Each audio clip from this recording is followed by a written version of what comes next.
Hey everybody, it's Roy from A&S Gear, and we're going to look at a kit today for the Etha 2. So this is the EMC kit for the Etha 2. This is the CQB version, so this is the shortened down version. It does not come with the extra front piece on the shroud. It does not come with all the adapters for the stock options. Sounds funny. For the back of the gun, all it comes with is the blank to put inside there to just make it a closed off section on the back.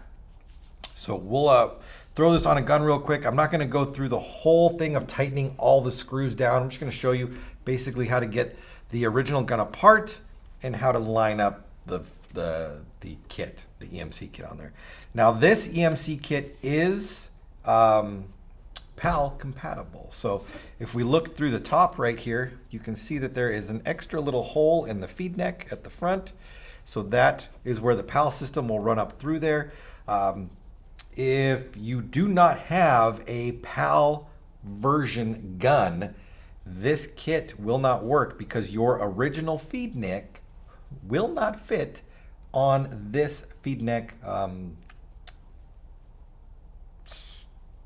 adapter, I guess is what you want to call that part. I don't know what that part's called. But this one is specifically designed for a PAL compatible feed neck. So if you don't have that, make sure you're buying the CQB kit for non-PAL versions. All right, so we have an Etha 2 here. This is a 50 cal Etha 2, but it doesn't matter because the body setup is the same on it. So we're going to go ahead and put that on, and we'll show you how that works on there. I do need one other one I forgot I need. Mind me while I disappear down here. I need an Allen key for these so I can get this off. So first we're going to need to take the original feed neck off. So we do need to remove the two screws that hold the original feed neck on, and we're going to just kind of wiggle it off. Now here is part of the PAL system. We need to save this piece right here. We will reuse this. We will not reuse, we will reuse this. We're gonna reuse the whole thing. We're not upgrading this one to a PAL version. We're just replacing the kit. So we're gonna use the feed neck. We're gonna use this. We're gonna use this. But we need to take it off to disassemble the gun. Second thing we need to do is remove the eye covers off of this because they do provide you with a new set of eye covers that are compatible with the CQB kit. The original eye covers will not fit with this new kit. So we're going to put that over there. And they do provide new screws for the new eye covers, but I'm just going to use the original screws that were in there. These ones aren't damaged in any way, so there's no reason to just use those. Oh look, our lens came out. Go ahead and reset that down inside there. All right. Next, what we want to do is remove the grip frame from the body.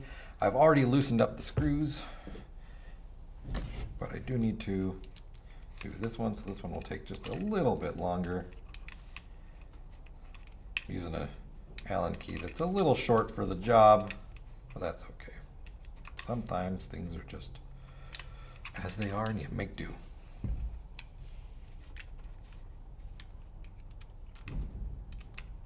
All right, almost off of there.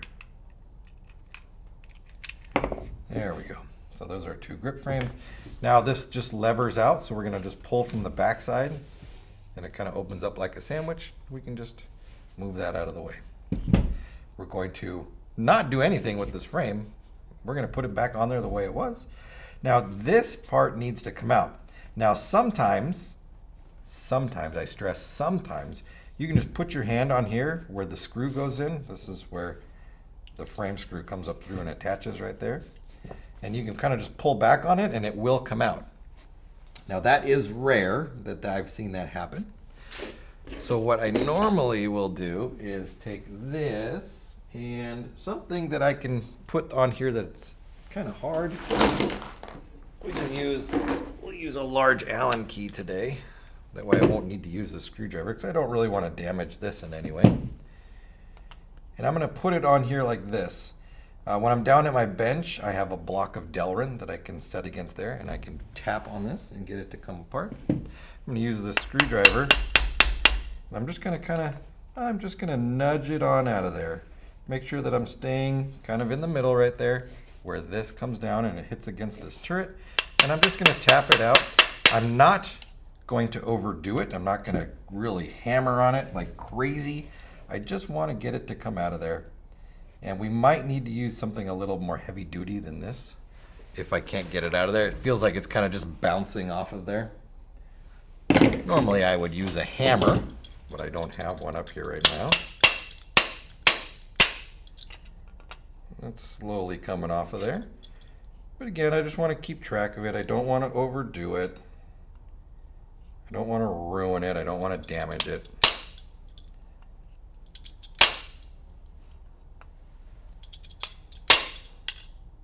And we're getting there. It's slowly moving.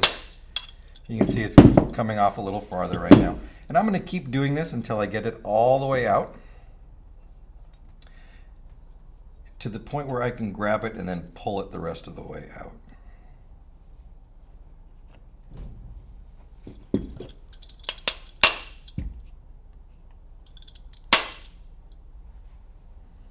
Now, as we get closer to the bottom down here, you're going to see that there are, well, you might not be able to see it, there are two tabs right here. We do not want to have anything go across those and crack those tabs because we don't want to ruin any part of this. So let me see if this is far enough out where I can push it the rest of the way. Oh, almost.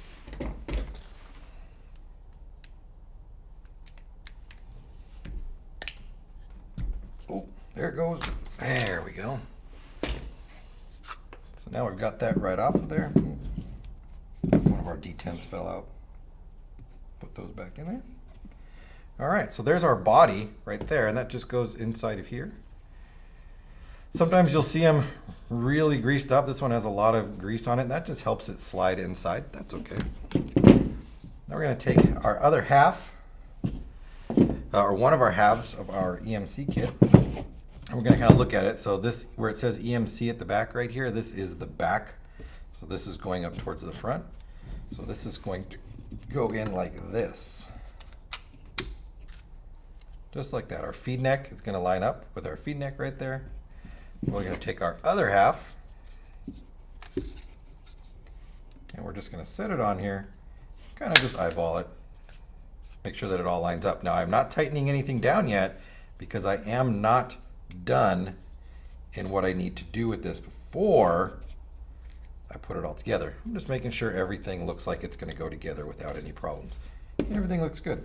I'm going to go ahead and remove this again. I need to put our blank in there. And open this up real quick.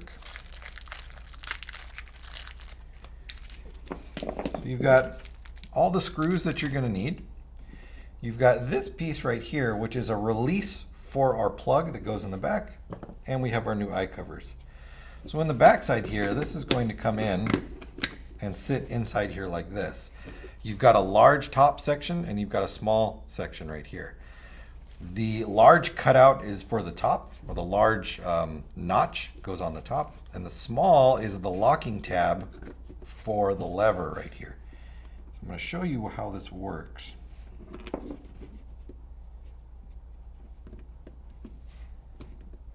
This is going to go in here. Oh, I got it the wrong way. Like this. Okay. When this is folded back like this, it will keep the plug from coming out. But if you undo it like this, the plug can slide out. And I'll show you how that works when we put it all together and have it all assembled. So we're going to just take our other half now, and we're going to stick it over the top.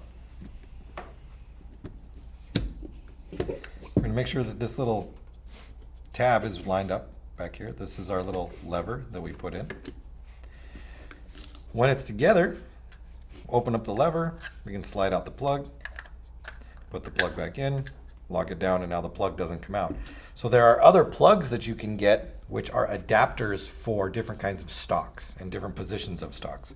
So if you ever want to put a stock on this kit, you get the plug set up, put it in, or remove the original plug, take the new one, put it in, lock it down, and then you can stick a stock of some sort on the back of the kit.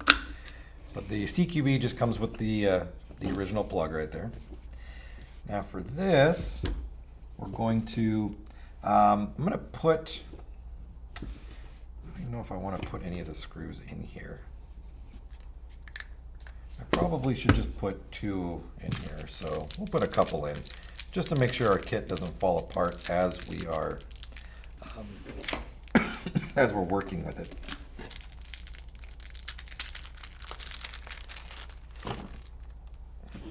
Keep these separate so I know which ones go to which. So I'm going to take one of these, one of these. I'm going to just bring these together so that my kit doesn't fall apart. I don't need to worry about squeezing it as I'm working with it.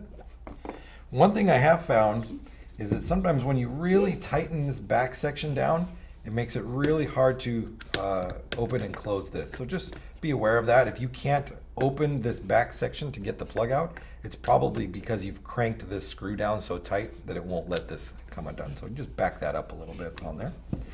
Now for our feed neck and PAL setup, we're going to take the original PAL piston and we're going to drop it in where it needs to sit.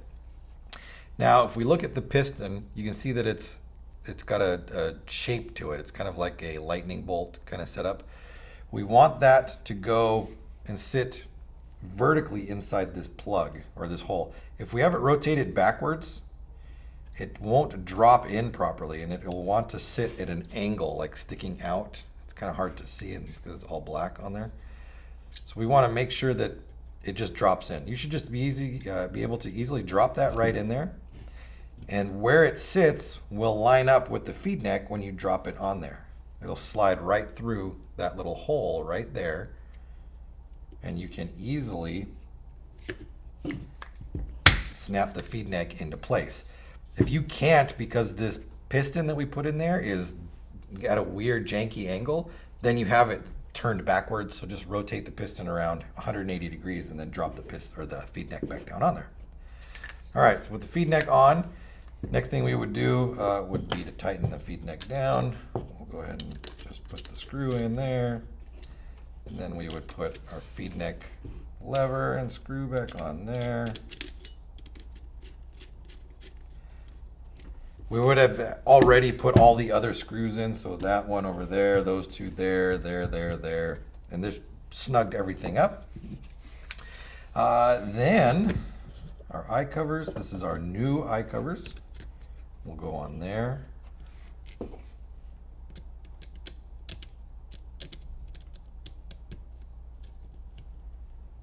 Like that. And then we would just take our kit, put it on there. One thing I want to tell you about the kit, or when you just do any kind of work with the Ethas or CS2s or anything that has the solenoid where the new version solenoids where they sit in the planet guns now, there's a gasket that sits at the top of the solenoid. Sometimes when you take this off, the gasket can stick up in the top section, or it'll stick in the bottom section, or it will fall out sometimes. So just be mindful of that and realize that you need to make sure that's still there before you put it all back together.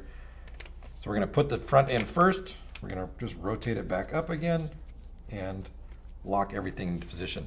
Now, as this sits right here, it doesn't want to go together as well as it will. There we go. Because I haven't tightened down everything along the frame. So the frame's sitting out, or the kit is sitting a little wider than it normally would.